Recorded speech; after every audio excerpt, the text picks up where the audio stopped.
South ఇండియాలోని అతి తక్కువ ధరలకి రత్నాలనందించే ఏకైక సంస్థ 6JVR. బాలరామాయణ సీతగానే మీరు మాకు ఇప్పటికీ గుర్తున్నారు. ఆ తర్వాత అసలు ఏమైపోయారు స్మిత అనిపించింది అందరికి. రామాయణం సందర్భం వేరు, ఆ తదనంతరం వచ్చిన అవకాశాలు సంభవం నాకు అంత సూట్ అవ్వలేదన్నమాట. ఇప్పుడు మళ్ళీ సీత క్యారెక్టర్ కనుక చేస్తే స్మితా మాధవ్ చెయ్యాలి అన్నంత అందంగా ఉన్నారు. నిజంగా మీ బ్యూటీ సీక్రెట్ తెలుసుకోవచ్చా? దేవుడు ఇచ్చింది కొద్దో గొప్ప పాడు చేసుకొని బేసిక్గా.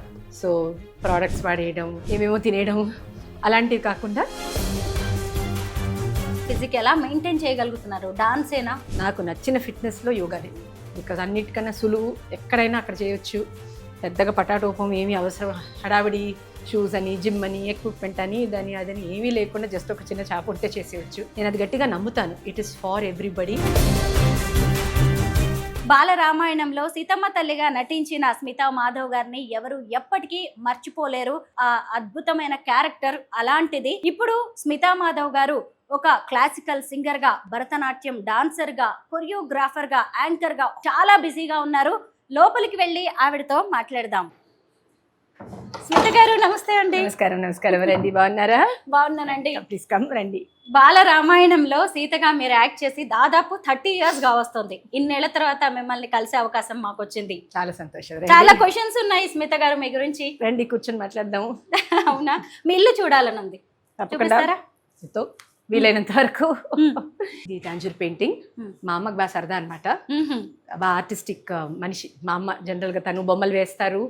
మంచి ఆర్ట్ ఎక్కడన్నా కనపడితే వీలైతే ఇంటికి తీసుకొచ్చి పెట్టుకోవడం అలా అమ్మకి సరదా అనమాట.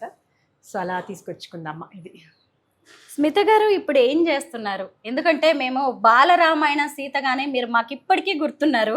ఆ తర్వాత అసలు ఏమైపోయారు స్మిత అనిపించింది అందరికి. సినిమాల్లో అయితే రాలేదు మీకు తెలిసినంత వరకు, నాకు తెలిసి కూడా.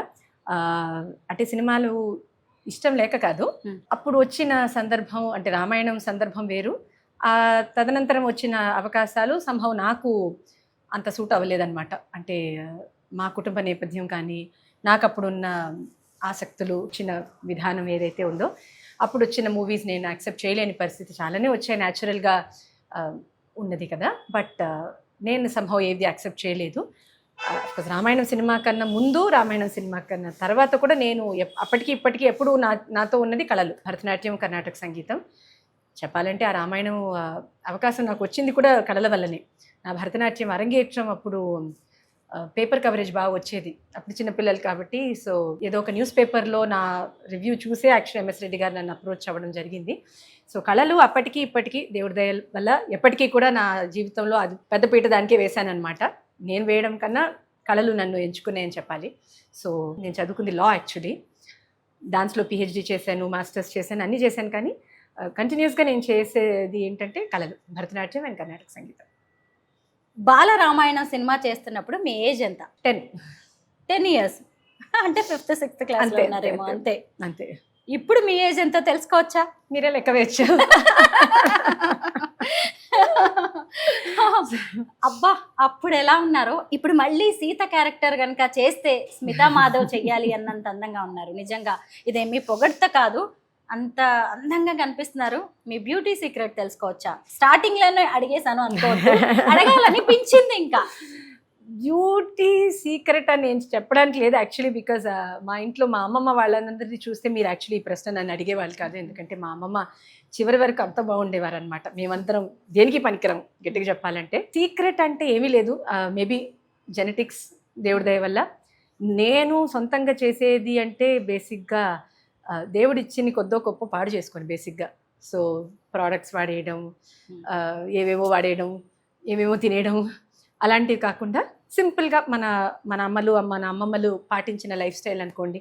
In the sense late nights ఉండవు, ఒక సింపుల్ లైఫ్ స్టైల్ మెయింటైన్ చేయడం, ముఖ్యంగా ఇంటి భోజనం తినడం, మ్యాక్సిమం 90% కన్నా ఎక్కువే ఇంట్లోనే తినడం, బయటికి వెళ్ళినా ఇంట్లో నుంచి బాక్స్ పట్టుకెళ్ళి వెళ్ళడం, అలాంటి చిన్న చిన్నవి పాటించడం.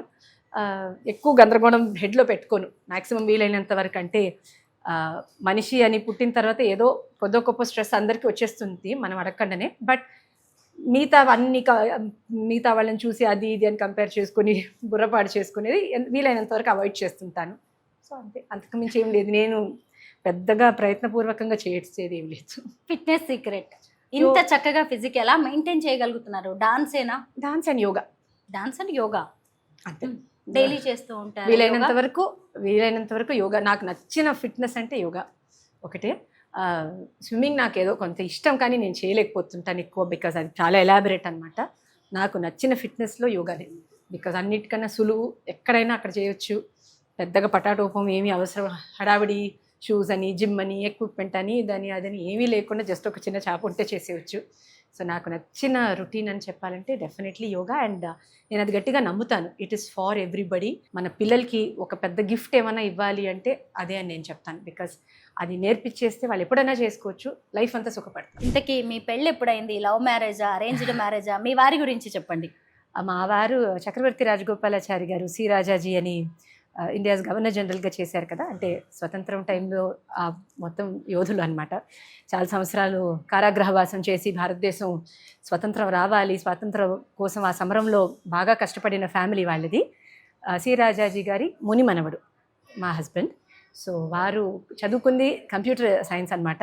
బట్ వారికి కూడా దేశానికి ఏదో ఒకటి చేయాలన్న ఒక నేపథ్యంలో ఆయన ఒక కోరికతో పాలిటిక్స్లో జాయిన్ అయ్యి, వారు హీజ్ అ పాలిటిషియన్, బీజేపీలో నేషనల్ స్పోక్స్ పర్సన్గా చేస్తారు.